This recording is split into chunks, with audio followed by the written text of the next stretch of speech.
Yo, what's up Guardians, it's Novers and welcome back to another Destiny 2 build video. And in this video, we're going to be going over one of my favorite Titan builds right now, the Ashen Wake Solar build. Now, a couple reasons why I absolutely love this build is I'm a big fan of fusion grenades, but also this build has a fantastic synergy between your melee and your grenade, and it also has great survivability so that you can run into big groups of enemies and not have to worry about dying. Now, as for the gameplay loop, you're going to be wanting to obviously be using your bonk hammer and your fusion grenades as much as possible. Whenever you use your fusion grenade and get 3 kills with this build, you'll be getting your grenade right back, allowing you to pack an absolute massive punch on the enemies. Or should I say, a massive blow. Let's start off with the subclass. Now for the subclass, we're going to be starting off with the Burning Maul Super. However, if you wanted to, you could use Hammer of Soul.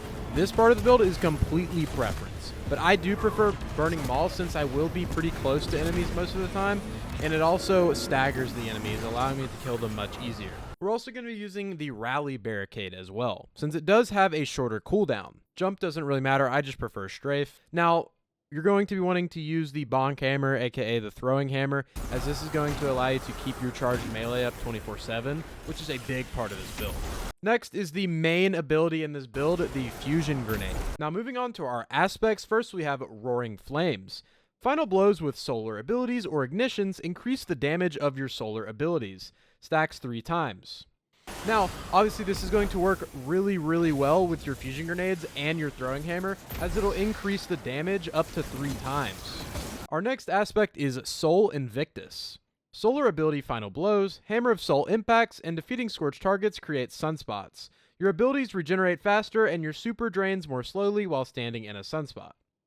Sunspots apply scorch and deal damage to targets inside. Entering a sunspot applies restoration.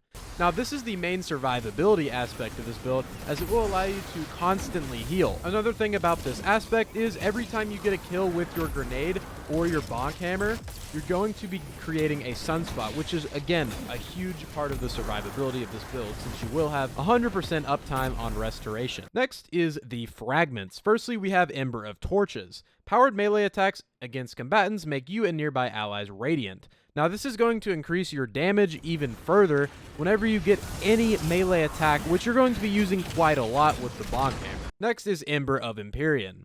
Solar weapon or ability Final Blows extend the duration of restoration and radiant effects applied to you. Now, works very well with Soul Invictus because every time you create a sunspot and get restoration, you'll be able to increase the length of your restoration and radiant. So not only will your weapons be able to extend it, but both your melee and your grenade ability. Next we have Ember of Searing. Defeating scorched targets grants melee energy and creates a fire sprite. Now, we are not using the fire sprites to grant restoration, as we already have multiple different sources of restoration. I'll show you in just a minute what we actually use this fire sprite for. Our final fragment is Ember of Resolve. Solar grenade Final Blows cure you. So again, obviously this build is very based on your grenade and your melee combining. Now, since we're going to be using our grenades so much, this is again another healing source, and it is more of a little emergency fail-safe ability because again you will be having constant restoration. But if you are against a really tough enemy and you need to get very quick instant health, this is a great way to do that. Next, for a quick little section, these are just some stats that I think that you should prioritize with this build. So you want to make sure that you have resilience and discipline maxed out as much as possible. Not really strength, since you will have your melee up pretty much all the time. Recovery is also a good third stat to have if you wanted to as well. Now let's move on to our armor mods. Firstly, on our helmet, we have Harmonic Siphon, which is Solar Siphon in this case. Now we are going to be using Sunshot as our primary weapon for this build, so we are going to be wanting to be generating orbs of power with it as much as possible. Next, we have both Ashes to Assets and Hands On, since this build is again based on our grenade and our melee, so we're going to be able to generate super energy really quickly with both of these abilities. Now, if you wanted to, you could also run a heavy ammo finder and a scout here if you were in a team setting. Next, on our Ashen Wakes, we're going to just be running Heavy-Handed, Grenade Kickstart, and Impact Induction. Now, I'll explain what each one does.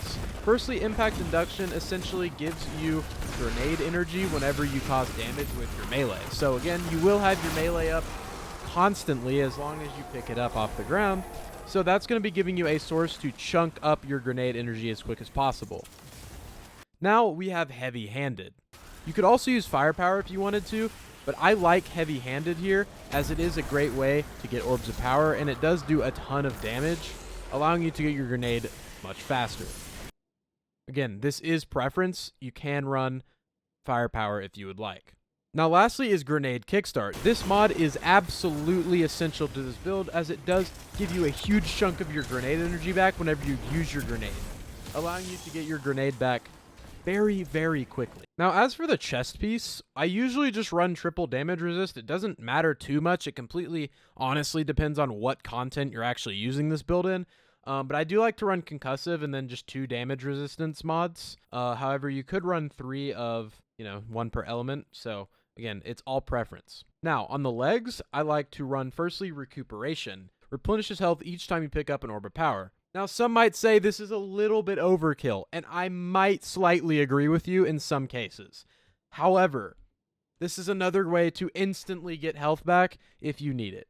Next, we have Elemental Charge. If you wanted to, you could also use stacks on stacks, but with this setup, I'm using Elemental Charge because this allows us to actually utilize our fire sprites as a sort of extra orb of power. Lastly, we have Innervation. Reduces grenade cooldown each time you pick up an orb of power. Now, obviously, we're going to be making orbs from multiple sources, including our melees and our weapons.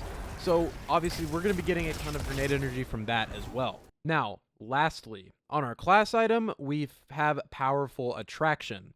Now, you could also use Melee Finisher as well to get your melee back, but I do like Powerful Attraction, as I do like using my class ability quite frequently, especially with the Bomber mod, so that I can get my grenade back if I need it.